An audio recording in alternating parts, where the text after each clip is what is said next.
Hi అండి, అందరు ఎలా ఉన్నారు? నేను మీ కిరణ్ చంద్ర, ఆస్ట్రోన్యూమరాలిస్ట్.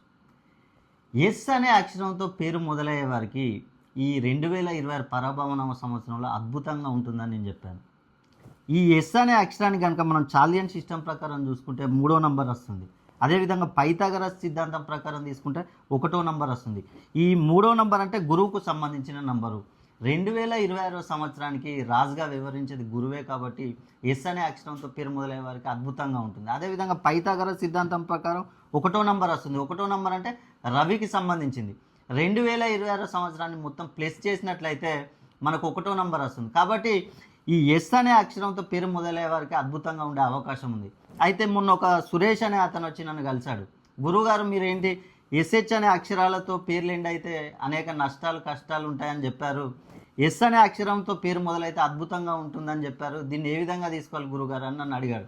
అయితే ఇక్కడ మనం తీసుకున్నట్లయితే సురేష్ మరియు సతీష్ ఈ 2 పేర్లను కనుక మనం తీసుకున్నట్లయితే ఈ 2 పేర్ల చివరన ఎస్హెచ్ అనే అక్షరాలతో ఎండ్ అవుతుంది. అంటే ఈ ఎస్హెచ్తో ఎండ్ అవుతుంది కాబట్టి న్యూమరాలజీ ప్రకారం, న్యూమరాలజీ అంటే తెలుగులో సంఖ్యాశాస్త్రం, దాని ప్రకారం చూసుకున్నట్లయితే ఈ ఎస్హెచ్తో ఎండ్ అయితే అనేక సమస్యలు వచ్చే అవకాశం.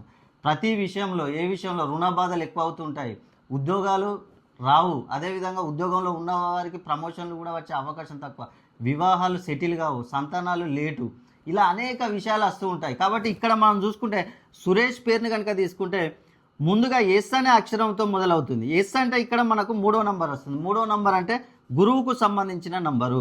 దీని పక్కన యు ఉంటుంది. యు అంటే ఇది 6వ నంబర్ వస్తుంది చాలియన్ సిస్టమ్ ప్రకారం. ఇక్కడ 6 అంటే మనకు శుక్రునికి సంబంధించిన నంబర్. ఈ 2 నంబర్స్ ఆపోజిట్ నంబర్స్ కాబట్టి ఈ సురేష్ అనే పేరు పెట్టుకున్న వారికి అనేక సమస్యలు వచ్చే అవకాశం ఉంటుంది.